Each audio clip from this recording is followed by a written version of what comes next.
He saw the best in me when everyone... Hi everyone, welcome back to my YouTube channel. Thank you so much for watching my videos. I really appreciate it.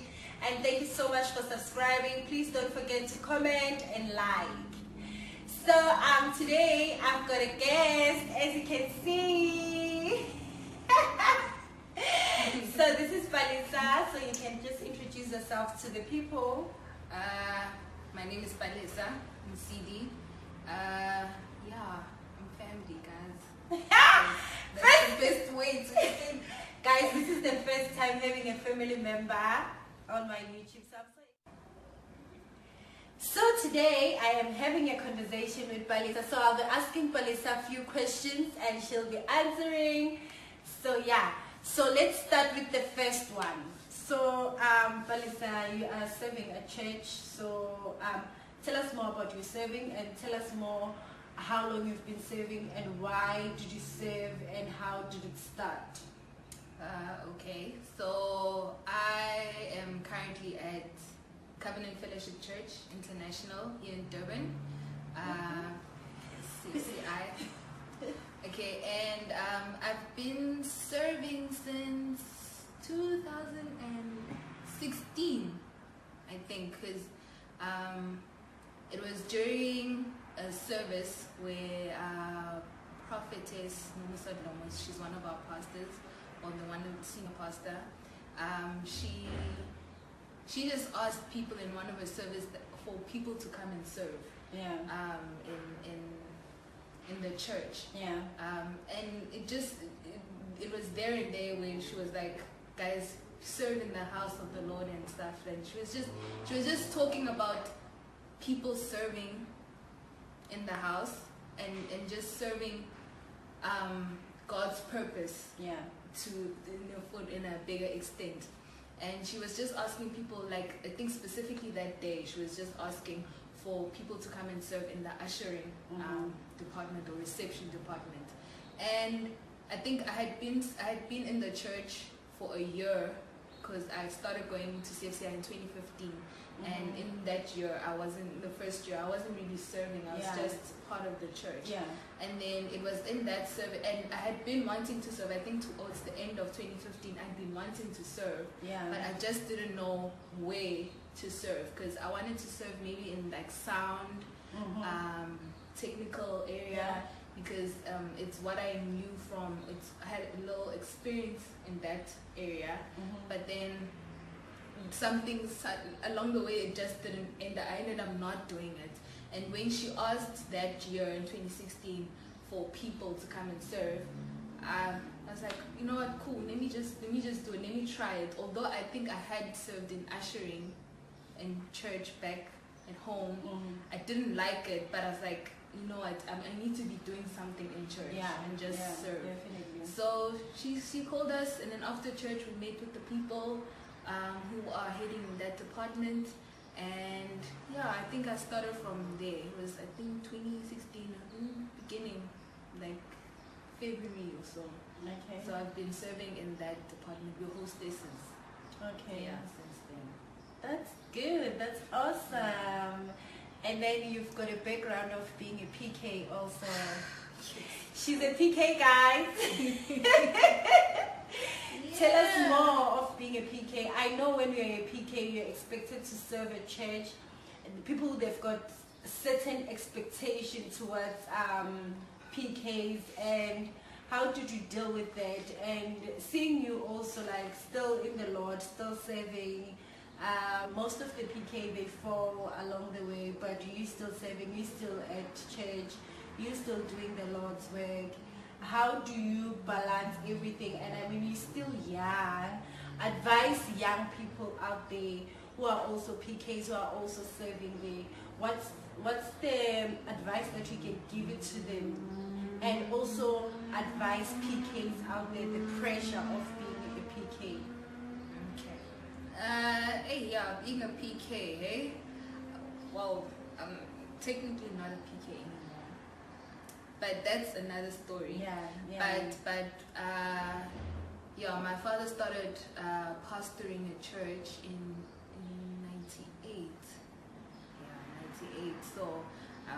PK since I was really little, I guess. Yeah. And so I grew up in that environment. So I guess it's maybe different for a person who actually grew up in that environment, unlike someone who's maybe already older and then the parent gets a calling. Yeah. And now there's all of a sudden a sudden shift. So with me growing up, me and my siblings growing up in that, it's almost, we lived in that kind of environment. Yeah. And the environment was expectation, of course. Yeah. As you're growing up in the church, I feel like people, they think that what they see at church is what they see at home. And yes, that's the aim, to preach what you do at home at church, but they see highlights at church and they don't see that we are still people, or rather the family of the pastor is still a family. Yeah. They still go through issues, they still go through challenges, and sometimes they just want to be alone as a family, because I feel like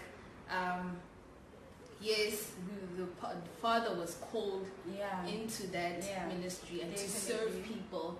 Like initially, that's literally what being pastor is. You are shepherding people, you're serving people, and they think that is his job only, and that even just being part of being I feel part of being a pastor first, you have to be able to minister to your family first. Yeah, definitely. And I don't think people understood that a lot, and so it became demanding on his part, on my mother's part as well, because they're both pastoring a church, and the church is growing. I think it's a bit different when the church is small, but once it starts growing, the challenges start to happen, and then people from outside start to expect a certain way, or rather how the person or the family is supposed to look like. Yeah.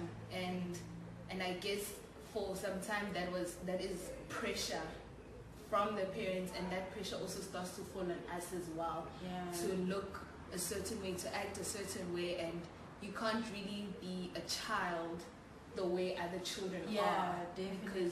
Because they expecting you to be knowing the Bible back from Genesis to Revelation. And they're the ones that expect you to sing, be singing and being an usher, and all of them being a leader and stuff like that. Everything, like they expect you to be that active. And I think I appreciate my father in that he did not force those things on us. Okay. He said, I want you. Of course, in his heart, he wants his whole family to be part of the ministry. Yeah. But at the same time, he wanted it to be out of our own heart. And I think what's important with serving, I think I'm just going to go, just a bit, is that you're doing it out of loving God. Okay. So you don't want to be forced into doing something because you're not going to do it wholeheartedly. Yeah. You're not going to do it with the greatest intention. So I think for him, that was what he wanted for us, is that he doesn't want to force us into doing ministry or being part of the ministry, and then we end up hating it and also end up hating God in the process. At the end of the day, the most important thing was that we have our own relationship with God. Yeah. And I feel like that was the most, that was the main thing with him. And of course, along the way, as again I said, you get people expecting how you look, like you're supposed to look a certain way and stuff, dress a certain way, like I think talk a certain way. Exactly. Like, I remember people coming up to me and asking me to pray for them, and like, guys, it's not the same goal, it's not the same anointing, type of thing, because I mean, I think it was grade 6 or 7. You lie. Asking me, and I'm like, and I think I was still journeying. I was still getting to know my relationship with God and stuff like that. And already people are putting this much pressure on me who hasn't got this calling because I'm associated to, or rather my father is a pastor, so it's like the anointing automatically comes to me. And it's not really the same, but yeah, it was tough, and I think for the longest time I was always scared to tell people that I'm a pastor's kid. Yeah. Like, it ended at church. People at school, I think they only end up knowing that I was a pastor's kid when maybe someone from school knew my father. Oh yeah. So I never advertised it. Like, no one Oh, like, because you know that it's gonna change. Yeah. And it's either you that, or it's either you're the bad seed. You know, they say there's either you're really into ministry and you're gonna follow in your father's footsteps, or you're gonna be the bad pastor's kid or whatever. And maybe there's no in between where you're still finding out where you belong and stuff like that. So advice, it would be own your relationship with God. I feel like if with being a pastor's kid, you have to have a thick skin.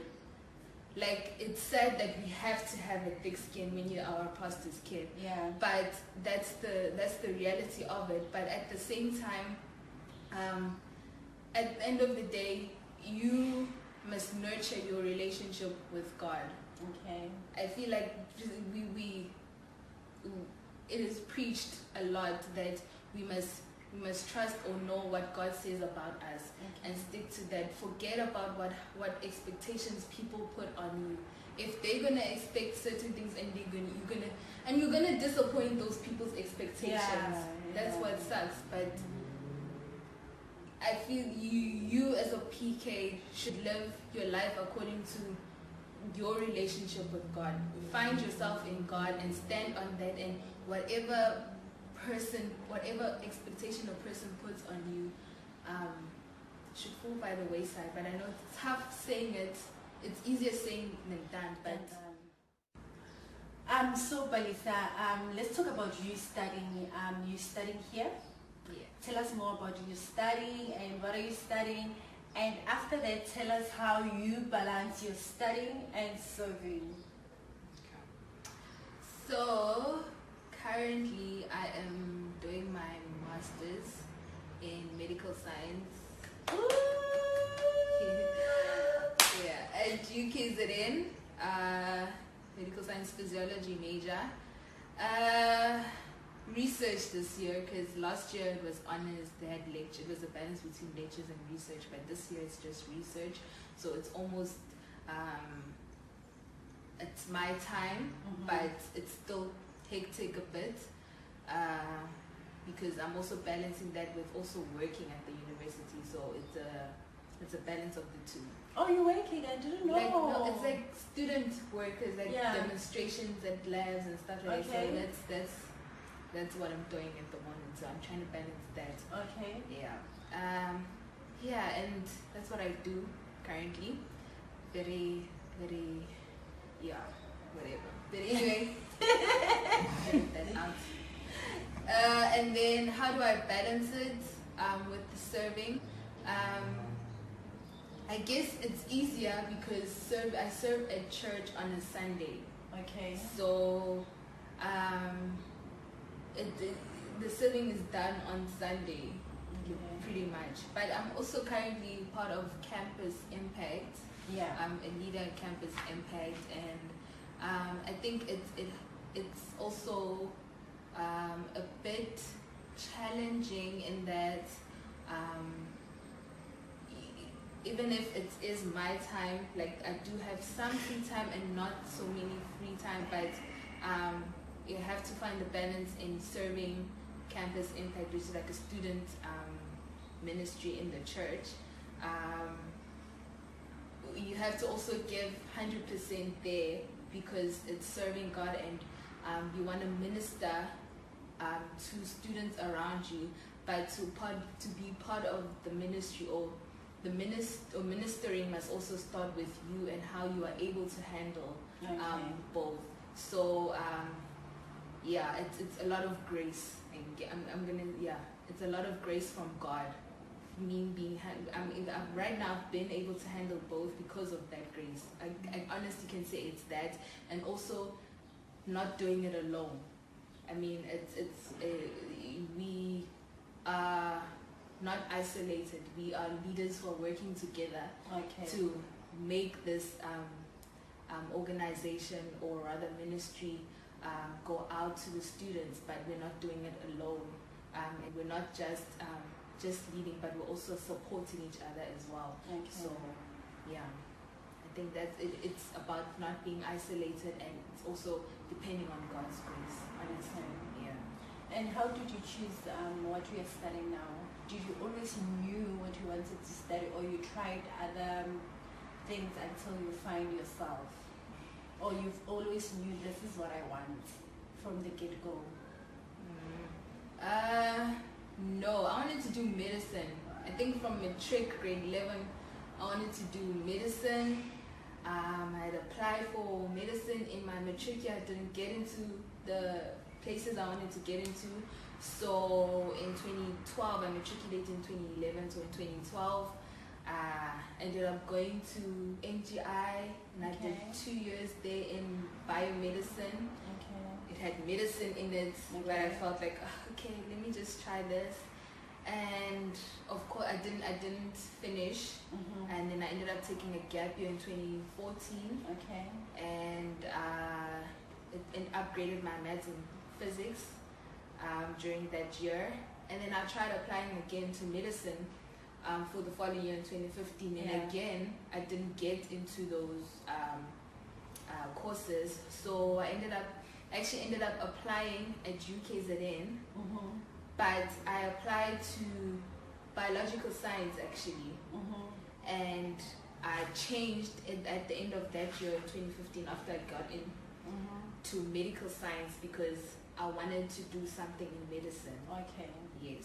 So I ended up doing that in my undergrad, graduated medical science, and then I had an opportunity again to either continue with my honors or try again with medicine, because I mean VETS has programs where you can do a third year and 1 year. You could try that, but then I'm like, no, let me just give this honors a try.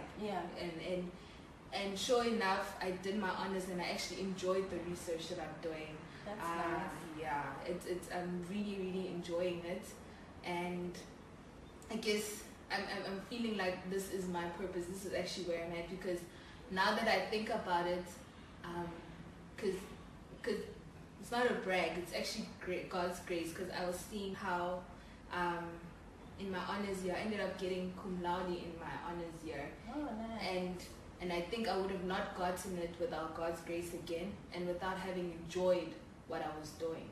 So I really enjoyed it, and I feel like and the work that I was doing is going to be something that's a building block to other things being found and understood, and just, like the research, I'm really enjoying research right now. That's awesome. And another question before we close. This is the last one, guys, I promise. So do you feel like you are left out, like in terms of, I mean, you are serving, you are studying, you're doing whatever? Do you feel like life is passing you by? Do you feel like you being a Christian, life is passing you by? Or do you feel like, do you have a FOMO of like fear of missing out or whatever? Like, how's your feeling in terms of like, do you feel missing out? I don't know if you understand where the question is going to. Yeah, no, I think I get you in that, like people my age now are getting married and are getting children, and are living their best life, so to say. And I'm still here, I'm still studying, I'm raised, I'm literally having student issues when my friends and people who are my age or my peers are sort of, seems like they're progressing in life. And I think for a while it did kind of sting. I don't know if that's the right word, but it did kind of sting. But I think after realizing that I actually love what I'm doing, it did not matter what else was sort of going on with me. Like I started to have a destination that I'm working towards. So it did not matter the progress of, or rather how long it would take. My goal is for me to get to that place.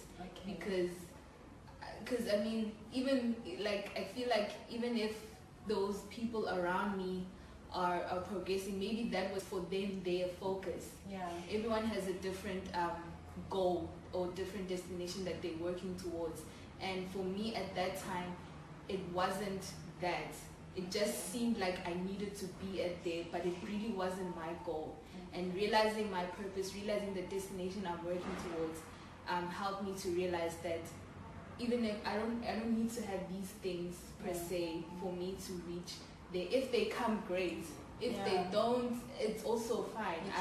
The journey continues, you know. So yeah, I don't have. I had it before the FOMO, but not so much. Not so much. And also, I think it also helps being active at church, guys. I think I'm really enjoying being active at church and being part of the campus impact ministry and just living, you know. Yeah. That's good. And also having a great support from your family, because your family, they're very supportive. Yeah, no, they really are supportive. I don't think your family ever ask you, when are you getting married or what? No, I don't have that kind of pressure. In fact, I feel like they are more into me being independent and self-sufficient before I even think of such things. So that's awesome. That's awesome. So guys, here it is. We enjoy having a conversation with Palesa. I hope you also did. You can find Palesa at UKZN somewhere working around doing a research, wearing a white what do you call that thing?